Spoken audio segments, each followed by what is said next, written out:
The life of an XRP holder, huh? It ain't for the weak, is it? This October, everyone, including myself, was talking about when was this supposed to start again? Because it ain't off to a very rosy start, is it? $2.85 actually at the time of this recording. It was $2.86 when I posted this earlier today, but it's not an XRP problem, is it? Outside of BNB blowing by us, it's just not great out there. I think what we're really doing is we're waiting for this shutdown to end because it has a very direct effect on cryptocurrencies. We cannot get our ETFs approved because everyone at the SEC sent home. The government shut down. We can't get crypto regs done. Like, this is just, a bad timing. That's all it is. But it'll get done, and both of those things will happen. It's not the end of the world. This is kind of how it works, isn't it? If you've been around, this ain't your first rodeo. We'll come firing out of here. Doesn't mean that I ain't sitting here watching the prices during the day saying, man, that blockchain backer, should have listened to him, shouldn't I? But it'll be okay. It'll be okay, is my opinion, as we go forward. This was some big news here. Wall Street giant S&P just launched a top 50 crypto index, and this is a pretty cool little product here. It's 50 investments, 35 crypto-linked stocks, 15 major cryptocurrencies. No singular investment makes up more than 5% of this index here. XRP, of course, among the top 3 weighted cryptocurrencies, Bitcoin, Ethereum, XRP, not BNB. We'll talk about that. But this type of thing I think is going to be interesting for those people. They don't want to get into the nitty gritty. They know this is one of the fastest growing sectors in all of technology, and they just want broad exposure to crypto and crypto companies and all of that. We'll see more type of products like this, I think. And it's going to bring a lot of money and investment to this space. Saw this article, why Ripple won't be a regular bank. The Fed Master Account application is a game changer. Absolutely. I mean, they're not trying to be your regional bank, are they? They're doing bigger and better things. Of course, payments are centered to what they're doing, right? And the stable coin puts them in as a custodian of funds and things like that, but they're getting into RWAs and, tokenization of assets and all sorts of different areas, custody of digital assets. Again, they've said their goal here is to be the Amazon of crypto, and I think they mean it when they say that here. We saw this breaking. S&P Dow Jones launched this fund here. Now, let me see if I can bring this up so you can see it better. You see the top weighting here. Bitcoin, Ethereum, XRP. Of course, there's that darn Binance coin there. Solana, Tron, Cardano, Chainlink, Avalanche, Hyperliquid. So again, we're up amongst the top once again with one of these ETF products. So I know people out there are saying it's not going to matter. It's not going to make a difference. It's going to bring a lot more money into the XRP ecosystem. Each one of these funds we get, where XRP is one of the top weighted coins, it's going to make a difference over the long haul. And those investments are typically stickier than other types of money. Ripple, privacy problem, why banks still won't touch XRP. Again, banks and financial institutions, they need privacy. Now, that's different than secrecy. Secrecy is like what Monero has, where nobody knows who's involved in the transaction. They just need privacy from the general public, and they're working on this. They're working on this for the XRP ledger and other, crypto and blockchain networks for sure. These are one of those things, if we're going to get to mass adoption, we have to get down. And this is happening right now as we speak, which is exciting for sure.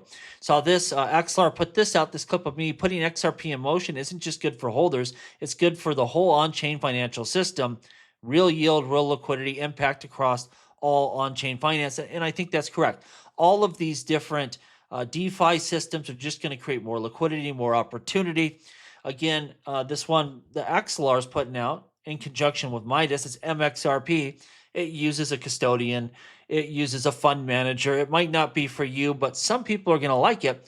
And guess what? Where are the opportunities that fund manager is going to invest funds into? Well, things like Flare and FXRP and that regular DeFi, AMM pools, things like this. That's just going to create more liquidity across the whole chain, which I think is going to be a game changer here.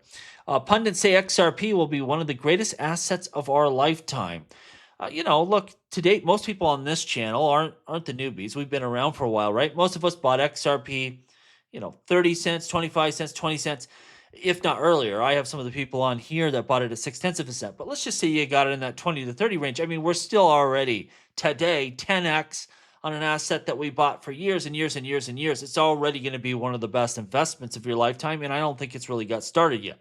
My buddy Billy the XRP cowboy always says this is really a phase of catching up closer to where we should be. It's not really growth yet. And I agree with him. I don't think we have seen growth yet in this asset. And you can see that in the broader crypto space where Ethereum has not hit an all-time high. Most of your major altcoins are well under all-time high. This isn't growth yet within altcoins. This is just XRP going from 50 cents to over $3. That's just, again, catching up a bit. Today, BNB overtaking XRP. Didn't bother me a lot. These coins will jump back and forth, the major ones from 3 to 4 to 5, whatever.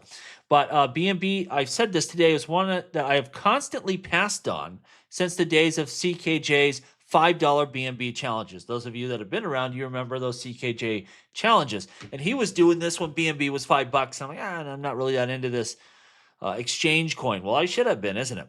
And it constantly, every time I pass on it, it jumps up and slaps me around. Never fails. And I saw this post. Where is BNBX community? Is it 100% Chinese? What's going on? What is he missing? He sees a good amount of posts on X, but he doesn't see a lot centered around BNB. And I think about my own interactions with this chain. This is really a chain that I've used a lot in the past. Not so much this run, but last run when I was doing a lot of, crazy trades trying to catch up. It's a chain that I use for a practical purpose. I didn't invest in it. I didn't talk a lot about BNB, but I went to it for its utility. Never forget, it's a significant smart contract blockchain. It's not my favorite out of all the investments you can make, but maybe it should be because it's one that I've gone to for actual practical use many, many times. And I think that tells you all you need to know, really, doesn't it? Standard Chartered predicts over 1 trillion may exit emerging market banks into stablecoins by 2028 as crypto adoption accelerates. A couple things to take away from this. Number one, this is why the U.S. is really backing this technology finally, because they want all those people using dollars. And you can zip them in without, you don't have to make any agreements. You can just send them under trustless rails into any territory and get a lot more customers for your big product. Your dollar bills that you print up at will and just shoot all over the globe. That's going to be big. Further, it's just going to onboard a lot of people. As soon as you have a digital dollar, it's that much easier to trade into XRP or Ethereum or whatever crypto asset you have of choice. Look for those chains that are building infrastructure for major onboarding of stablecoin users. I would say I think that's going to be a big driver of value as we go forward. Crypto retail era is over. Institutions now set the market pace.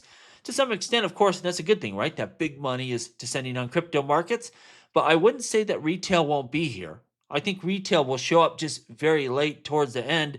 There'll really be the exit liquidity, essentially, is what I would guess here. U.S. government shutdown doesn't complement, it complicates crypto market structure bill's path forward. We need to get this thing done. We have to strike while the iron's hot. We need to make sure people understand for the long run that this technology is going to be supported by the U.S., not just blowing in the wind depending on who the president is or the SEC chair. You need to codify that stuff before I think people are really comfortable moving their systems over, investing millions, if not billions of dollars into new infrastructure. Like this has to get done. And I think it gets done this year. But again, this is like an anchor on us with this freaking, shutdown. We got to get by this. Hopefully it's soon. I saw this. It's exciting. Canary S1 amends their LTC and HBAR spot ETFs. And this is my problem with it. I'm excited to see both of these ETFs get across the finish line, more access to altcoins. But look, it's almost a freaking percent. Like, what is with these companies like Canary and Grayscale? Like, just outrageous fees. Look at the success that BlackRock has had. Look at the success that, Fidelity has had with their ETFs. Charging a very reasonable fee. When you're shaving off a percent every single year, I mean, these are long-term investors that are going to be buying a lot of these products. Sure, there'll be traders, of course, but if you're a long-term investor, man, and you're holding something like this, and every year they shave a percent off, and highly appreciating asset, that's going to be costly. That ain't something we can work with.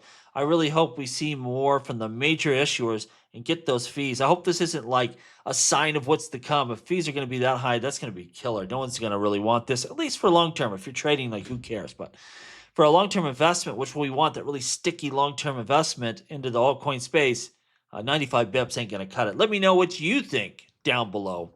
As always, please like, please subscribe. The revolution will be televised right here on Jungle Link.